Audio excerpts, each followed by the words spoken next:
সুপ্রিয় দর্শক, আসসালামু আলাইকুম। আমি আপনাদের মাঝে আবারও একটা নতুন রেসিপি নিয়ে চলে আসলাম। আজকে করে দেখাবো ডিমের বিস্কিট পিঠা।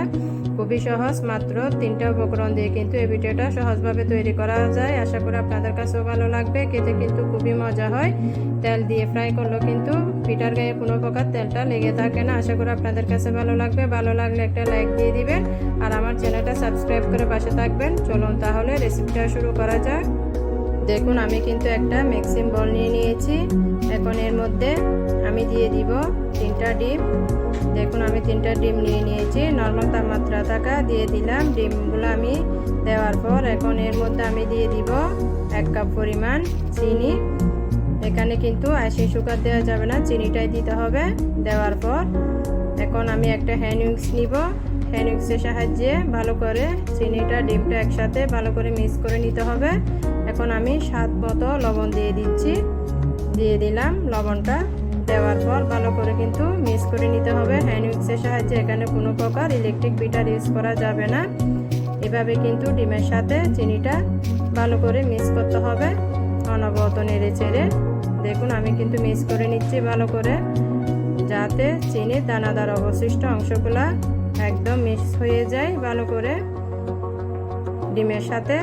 অবশ্যই কাজটা সময় আর ধৈর্য নিয়ে আস্তে আস্তে করতে হবে, সম্পূর্ণ চিনিটা গলে যাওয়া পর্যন্ত এভাবে হ্যান্ড উইক্স দিয়ে নাড়াচাড়া করে যেতে হবে।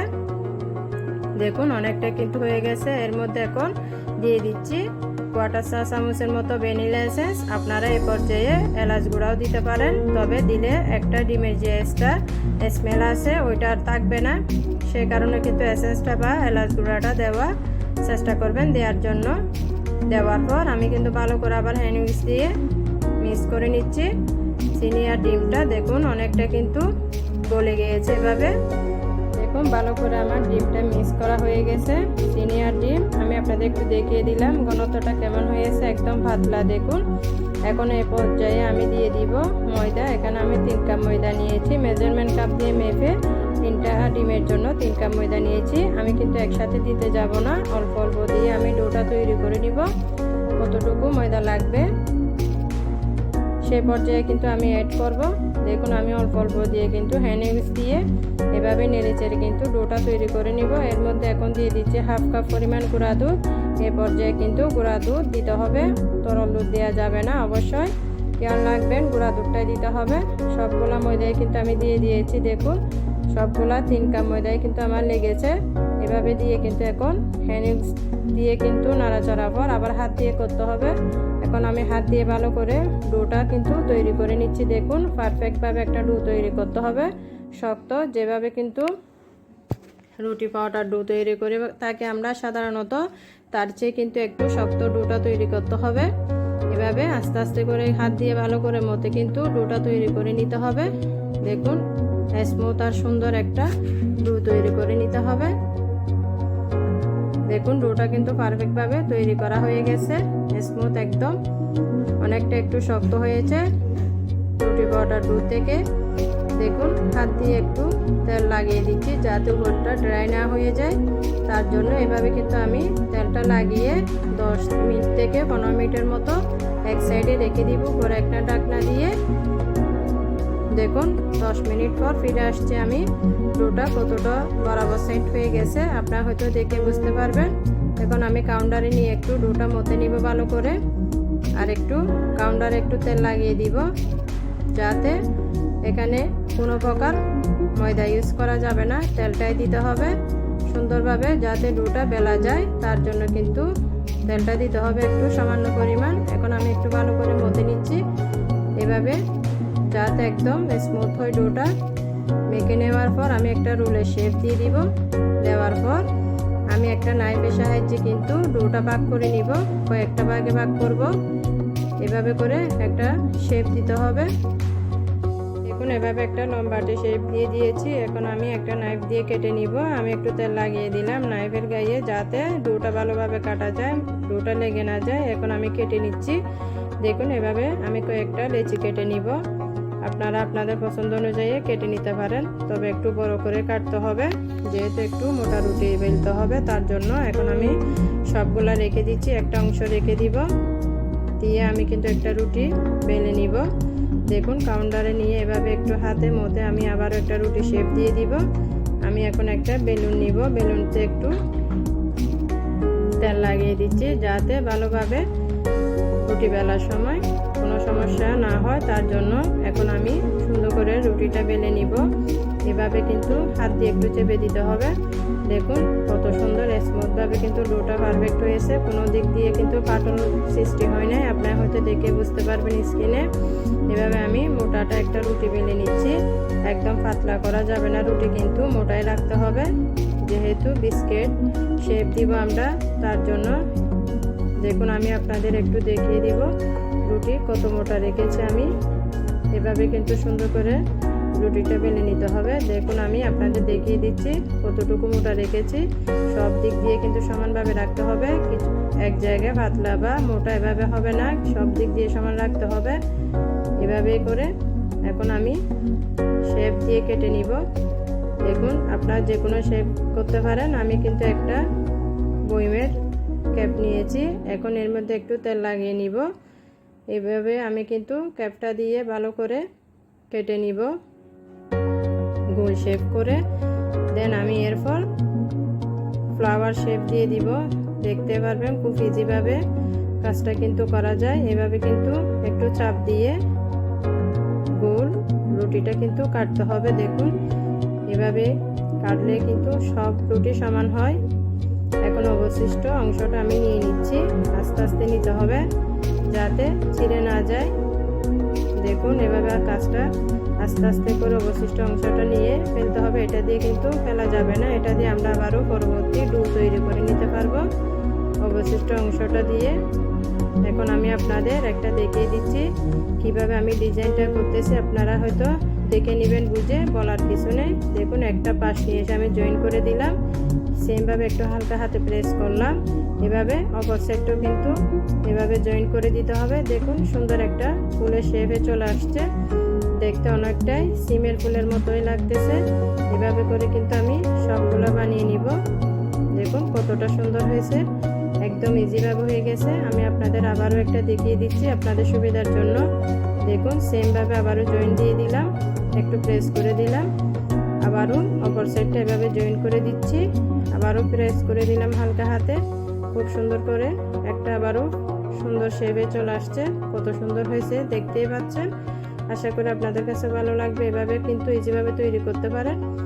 দেখুন আমি কিন্তু আর একটা ডো নিয়ে নিলাম, এভাবে সেমভাবে কিন্তু আমি কাজটা করব। আবারও রুটি বেলে নিব, সেমভাবে রুটিটা বেলার পর সুন্দর করে আবারও আমি আপনাদের একটা ডিজাইন করে দেখাবো। দেখুন রুটিটা কত সুন্দর পারফেক্টভাবে সেমভাবে বেলে নিয়েছি। চেষ্টা করবেন সবগুলা রুটি যাতে সমান হয়, কোথাও পাতলা আবার কোথাও মোটা না হয় মতো। আমি কিন্তু আবারও বললাম, দেখুন রুটিটা কিন্তু আমার হয়ে গেছে। আমি আপনাদের এখন আবারও দেখিয়ে দিলাম, দেখুন মোটা থিকনেসটা কতটুকু হয়েছে। সেমভাবে কাজটা করে নেবে। এভাবে কিন্তু আমি আবারও একটা প্লাস্টিকের ক্যাপ নিয়ে নিলাম, এভাবে একটু তেল লাগিয়ে আবারও দেখুন একটু আমি এভাবে প্রেস করে দিলাম যাতে শেপটা সুন্দরভাবে আসে। একটু হালকা বাদ দিয়ে করতে হবে। দেখুন হয়ে গেছে একটা, আমি আবারও একটা করে নিচ্ছি। এভাবে কিন্তু আমি 3টা বা 2টা রুটি করে নিব। দেখুন এই পর্যায়ে আমি 2টাই করে নিয়েছি। এখানে ধরা বাঁধা কোনো কিছু নেই, আপনারা যে কোনো বললাম কিছু দিয়ে কিন্তু রাইস দিয়ে কাটতে পারেন। দেখুন আমি কিন্তু এখন আপনাদের একটা ফ্লাওয়ার তৈরি করে দেখাবো খুব ইজিভাবে। এখন আমি এখানে একটা নজল নিয়ে নিয়েছি, মাঝখান বরাবর আমি নজলটা বসিয়ে দিব। খুব আলতো হাতে কিন্তু প্রেস করতে হবে, বেশি প্রেস করবেন না, নিচে দিয়ে কিন্তু কেটে যাবে। এভাবে একটা নাইফ নিয়েছি, নাইফে একটু তেল লাগিয়ে নিব। দেখুন এখন আমি চারদিক থেকে একটু দূরত্ব বজায় রেখে কেটে নিচ্ছি সুন্দর একটা ফ্লাওয়ার শেপ দেওয়ার জন্য। কাজটা কিভাবে করতেছি আপনারা হয়তো দেখে বুঝতে পারবেন। দেখুন এভাবে করে সুন্দর করে আস্তে আস্তে সব দিক দিয়ে কিন্তু একটু দাগ কেটে দিতে হবে, তারপর একটা সুন্দর ফ্লাওয়ার শেপ চলে আসবে। এভাবে কিন্তু সাবধানে কাজটা করবেন। দেখুন আমার চারদিকে কিন্তু দাগ কাটা হয়ে গেছে। এখন আমি একটা কাঁটা চামচের সাহায্যে আবারও একটু প্রেস করে দিব যাতে একটু সুন্দর লাগে। দেখুন একটা ডিজাইনের মতো চলে আসছে। এভাবে আস্তে আস্তে করে একটু প্রেস করে দিতে হবে যাতে তেলে ভাজার পর দেখবেন দাগগুলো কিন্তু খুবই সুন্দরভাবে ফুটে উঠবে। এখন আমি দুইটা সাইড একত্রিত করে একটা পাতার মতো শেপ দিয়ে দিব। দেখুন কাজটা কিভাবে করতেছি আপনারা হয়তো দেখে বুঝে নেবেন, আশা করি এখানে বলার কিছু নেই। দেখুন সুন্দরভাবে একটা ফ্লাওয়ারে পরিণত হচ্ছে। খুব ইজিভাবে কিন্তু আপনারা চাইলে কিন্তু ডাইস দিয়েও কাজটা করতে পারেন, এতে কোনো সমস্যা নেই। দেখুন এভাবে করে কিন্তু একটা ফ্লাওয়ার তৈরি করা হয়ে যাচ্ছে খুবই সুন্দর করে।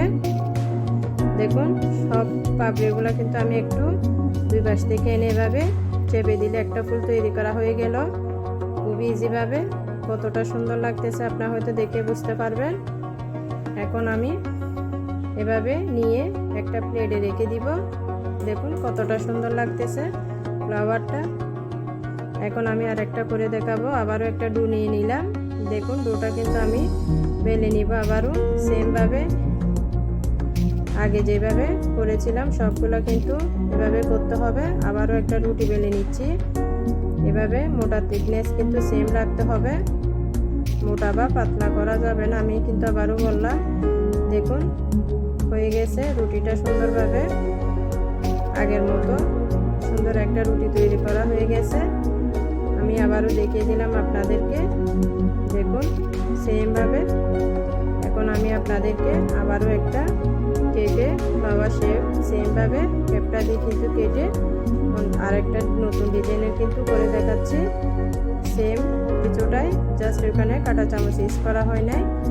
ফ্লাওয়ারটা কিন্তু দেখতে কিন্তু সেম। এটা আমি 3টা রুটি করে নিব। এভাবে আস্তে আস্তে করে কাজটা করবেন, সাবধানভাবে করতে হবে। দেখুন আমি কিন্তু 3টা রুটি কেটে নিচ্ছি। এভাবে করে সবগুলা রুটি কেটে নিলাম। দেখুন অবশিষ্ট অংশটা কিন্তু তুলে নিচ্ছি। এটা দিয়ে আমি পরবর্তী আবারও ডো তৈরি করতে পারবো। দেখুন নেওয়ার পর আমি এখন একটা দিয়ে করে দেখাবো আপনাদের। দুইটা একটু সেট করে রাখতেছি। এখন আমি কাজটা কিভাবে সেমভাবে আবারও একটা দিয়ে দিলাম নজেল, আস্তে করে বসিয়ে দিলাম। প্রেস বেশি করা যাবে না, বললাম কেটে যাবে। আবার আমি একটা নাইফের সাহায্যে এভাবে একটু ছোট ছোট করে দাগ কেটে নিচ্ছি। আগেরটাতে কিন্তু একটু বড় করে করেছি, এবার একটু ছোট করে নিচ্ছি। দেখুন আপনারা হয়তো দেখে বুঝতে পারবেন কাজটা কিভাবে করতেছি, বলার কিছু নেই, দেখে বুঝে নিতে হবে। দেখুন এভাবে ছোট ছোট করে পাপড়িগুলা করে নিতে হবে। এভাবে করে সবগুলা রুটির চারদিকে কিন্তু দাগ কেটে নিতে হবে। দেখুন সুন্দর করে কিছুটা কিন্তু দূরত্ব বজায় রাখতে হবে, না হয় সবগুলা কেটে যাবে, দেখতে ভালো লাগবে না। হয়ে গেছে দাগ কাটা এভাবে করে। এখন আমি দুইটা পাপড়ি একসাথে এনে জয়েন করে দিলে আরেকটা ফ্লাওয়ার হয়ে যাবে। দেখুন কিভাবে করতেছে কাজটা, খুবই আস্তে আস্তে আলতোভাবে করতে হবে। দেখুন এভাবে কাজটা করতে হবে। দুইটা ফ্লাওয়ার একসাথে নিয়ে আসলে কিন্তু একটা ফুলে পরিণত হয়ে যাচ্ছে কত সুন্দরভাবে। আবারও একটা ফ্লাওয়ার তৈরি করা হয়ে গেছে, খুবই ইজি এই কাজটা কিন্তু। দেখুন আমি কিন্তু আবার একটা রুটি বেলে নিলাম। এখন আমি আপনাদের ডাইস দিয়ে ডিজাইন করে দেখাবো। এখানে আমি কয়েকটা ডিজাইন নিয়েছি। দেখুন এভাবে ডাইসের উপর আমি একটু তেল লাগিয়ে নিব যাতে কাটার সময় ইজিভাবে উঠে আসে। এভাবে কিন্তু দেখুন টাইলসগুলো কিন্তু আপনারা যে কোনো কুকারেসের দোকানে পেয়ে যাবেন। এভাবে আমি তেল লাগিয়ে দিলাম। এখন একটু কেটে নিচ্ছি আমি এক সাইড থেকে সুন্দরভাবে। দেখুন আমি কিভাবে কাটতেছি। এভাবে টাইলস দিয়ে করলে একটু আরও তাড়াতাড়ি হয়ে যায় কাজটা, সময়টা বেশি লাগে না। দেখুন আমি কিন্তু একটা শেপ দিয়ে দিলাম। এভাবে করে কয়েকটা আমি শেপ দিয়ে দিব। দেখুন কত সুন্দরভাবে হয়ে যাচ্ছে ইজি ওয়েতে। আশা করি আপনাদের কাছে ভালো লাগবে দেখতে। দেখুন এভাবে করে কিন্তু আমি করে নিয়েছি, কত সুন্দর হয়েছে দেখুন। একদম এভাবে করে সব করে নিব আমি। আবারও করে নিচ্ছি সবগুলা। এভাবে কিন্তু আমি আরেকটা ডাইস নিয়ে নিলাম। দেখুন সেমভাবে কিন্তু দেখুন ডাইসের দাগগুলো কিন্তু বোঝাই যাচ্ছে। ফ্রাই করার পর আরও একটু বোঝা যাবে, দেখতে ভালো লাগবে। কত সুন্দর লাগতেছে দেখুন, অনেকটা বিস্কিটের মতোই লাগতেছে। এভাবে যেভাবে কিন্তু কাজটা হয়ে যাচ্ছে, সবগুলো হয়ে গেছে। এখন আমি উপরের অবশিষ্ট অংশটা নিয়ে নিচ্ছি। খুব সাবধানে নেবেন যাতে ছিঁড়ে না যায়। দেখুন সুন্দরভাবে ইজি ওয়েতে কিন্তু চলে আসতেছে। এভাবে আমি অবশিষ্ট অংশটা রেখে দিলাম। এখন আমি একটা এক সাইডে রেখে দিব। আমি আবারও একটা ডো নিয়ে নিলাম। দেখুন আমি আরেকটা ডো এভাবে বেলে সেমভাবে করে নিচ্ছি। নেওয়ার পর কিন্তু আমি আবারও একটা সুন্দর ডিজাইন করে দেখাবো আপনাদেরকে। দেখুন এভাবে কিন্তু আমি কুকি কাটার দিয়ে কিন্তু করে নিব। রুটিটা বেলার পর দেখুন কত সুন্দরভাবে হয়ে যাচ্ছে আস্তে আস্তে কাজগুলা। দেখুন রুটিগুলা হয়ে গেছে। দেখুন রুটিটা কিন্তু বেলা হয়ে যাচ্ছে। এখন আমি কুকি কাটার দিয়ে কেটে দেখিয়ে দিচ্ছি আপনাদেরকে। এভাবে থিকনেসটা দেখুন সেমভাবে রাখছি। এখন আমি একটা কুকি কাটা নিয়ে নিলাম। দেখুন আমি কিন্তু সবগুলা কুকি কাটা দিয়ে কেটে নিব।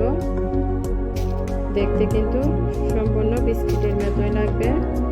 দেখুন কত সুন্দরভাবে কুকি কাটা দিয়ে কাটা হচ্ছে, একদম ইজিভাবে। সবগুলা কিন্তু আমি এভাবে কেটে নিব। খুবই সহজ কাজটা করা। এখন আমি আবার অবশিষ্ট অংশটা নিয়ে নিলাম। এভাবে দেখুন আস্তে আস্তে নিয়ে নিচ্ছি। কত সুন্দরভাবে নেওয়া হয়ে গেছে। সবগুলা কিন্তু তৈরি করা হয়ে গেছে। এভাবে কুকি কাটা দিয়ে দেখুন কতগুলা ফ্লাওয়ার শেপ দেওয়া হয়ে গেছে। প্রায় 7টার মতো এখানে হয়েছে। আমি 7টার মতো শেপ দিয়েছি। আপনারা কিন্তু কম বেশি করতে পারেন আরও আপনাদের পছন্দ অনুযায়ী। এতে কোনো ধরা বাঁধা নেই। এখন আমি ফ্রাই করার জন্য চুলায় চলে যাব। আমি চুলার মধ্যে একটা প্যানে পর্যাপ্ত পরিমাণ তেল দিয়ে দিলাম। ডিপ ফ্রাই করতে হবে, তার জন্য চুলার মিডিয়াম আছে কিন্তু আমি তেলটা গরম করে নিয়েছি। তেলটা কিন্তু বেশি গরম করা যাবে না, না হয় উপরে কালার চলে আসলে তাড়াতাড়ি কিন্তু ভেতরে কাঁচা থেকে যাবে। তার জন্য আস্তে আস্তে করে চুলার মিডিয়াম আছে কিন্তু ফ্রাই করে নিতে হবে। এখন এর মধ্যে আমি দিয়ে দিচ্ছি এক একটা করে। দেখুন সবগুলো এভাবে দিয়ে দিচ্ছি। দেখুন আপনারা হয়তো বুঝতে পারবেন তেলটা দেখে বেশি গরম হয়ে আসে নাই, খুবই হালকা গরম হয়েছে। এ পর্যায়ে দিতে হবে। বেশি গরম হয়ে গেলে আবারও বললাম ভেতরে কিন্তু কাঁচা থেকে যাবে, উপরটা কিন্তু ফ্রাই হয়ে গেলে একদম খেতে ভালো লাগবে না।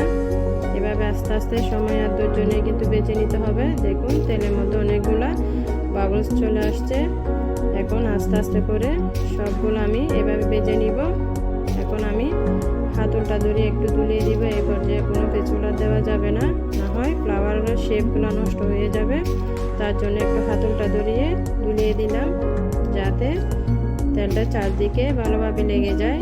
তার জন্য অবশ্যই কাজটা সাবধানে করতে হবে।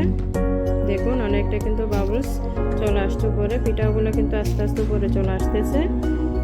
আপনি করে বুঝতে পারবেন আপনারা দেখে হয়তো। চুলার জালটা কিন্তু ফার্স্ট টু লাস্ট এইভাবে লুতে রাখতে হবে মিডিয়ামে। দেখুন কত সুন্দর করে উপরে চলে আসছে পিঠাগুলা। এভাবে সময় আর ধৈর্য নিয়ে কিন্তু পিঠাগুলা ভেজে নেবেন। অনেকটাই ক্রিস্পি হবে, একদম পারফেক্টভাবে ভাজা হয়ে যাবে। যাতে বেশি কালার চলে না আসে সেদিকেও কিন্তু খেয়াল রাখতে হবে। দেখুন লাইট গোল্ডেন কালারে চলে আসছে। এভাবে আস্তে আস্তে করে সম্পূর্ণ পিঠা সময় ধৈর্য নিয়ে কিন্তু ভেজে নিতে হবে। দেখুন কতটা সুন্দর হয়েছে। ফ্লাওয়ারের শেপগুলো বোঝাই যাচ্ছে একদম আলাদা আলাদা, খুবই সুন্দর। এই পিঠাগুলো কিন্তু খেতে খুবই মজা। এভাবে বেশি করে বানিয়ে আপনারা এয়ারটাইট বয়মে কিন্তু সংরক্ষণ করতে পারেন চাইলে। এভাবে দেখুন পিঠাগুলো অনেকটা ভাজা হয়ে গেছে, সুন্দর কালার চলে আসছে। দেখুন একদম পারফেক্টভাবে কালার চলে আসছে। এরপর যে আমি নামিয়ে নিচ্ছি চুলা থেকে। এভাবে সুন্দর করে ভাজার পর আমি নামিয়ে নিচ্ছি। দেখুন নামানোর পর আমি সবগুলো পিঠা এভাবে ভাজিয়ে নিব। চেষ্টা করবেন সবগুলো পিঠা এভাবে ভেজে নেওয়ার জন্য। দেখুন সবগুলো পিঠা কিন্তু আমার তৈরি করা হয়ে গেছে। কত সুন্দরভাবে পারফেক্ট, সুন্দর কালারও চলে আসছে একদম। খুবই মজা হয়েছে। এই পিঠাগুলো খেতে কিন্তু অসাধারণ দেখতে লাগতেছে একদম পারফেক্টভাবে। আমি একটা পিঠা আপনাদের ভেঙে দেখাচ্ছি। দেখুন ডিপ ফ্রাই করার পরেও কিন্তু কোনো প্রকার হাতে তেল লাগতেছে না। এভাবে কিন্তু আপনারা এয়ারটাইট বয়মে কিন্তু সংরক্ষণ করতে পারেন, মাস জুড়ে যখন মন চায় খেয়ে নিতে পারেন। দেখুন কতটা উপরটা ক্রিসপি, আর দেখুন কতটা সুন্দর পারফেক্ট হয়েছে। আমি আরও একটা পিঠা আপনাদের ভেঙে দেখিয়ে দিচ্ছি। খুবই মজা হয়েছে পিঠাগুলো খেতে। এভাবে আপনাদের কাছে যদি ভালো লেগে থাকে প্লিজ একটা লাইক দিয়ে দিবেন, ফ্রেন্ডস এবং ফ্যামিলির সাথে আমার রেসিপিটা শেয়ার করবেন। যারা চ্যানেলটা সাবস্ক্রাইব করে নেয় প্লিজ চ্যানেলটা সাবস্ক্রাইব করে পাশে থাকবেন। প্রতিটা রেসিপির নোটিফিকেশন সবার আগে পেতে বেল আইকনটা অন করে রাখবেন। আর ফেসবুক পেজের লিঙ্কটা আমি ডিসক্রিপশন বক্সে দিয়ে দিব, আপনারা চাইলে আমার পেজটা ফলো করতে পারেন। আবারও কোনো একটা ভিডিও নিয়ে আপনাদের মাঝে হাজির হয়ে যাব। সে পর্যন্ত ভালো থাকবেন, সুস্থ থাকবেন। আল্লাহ হাফেজ।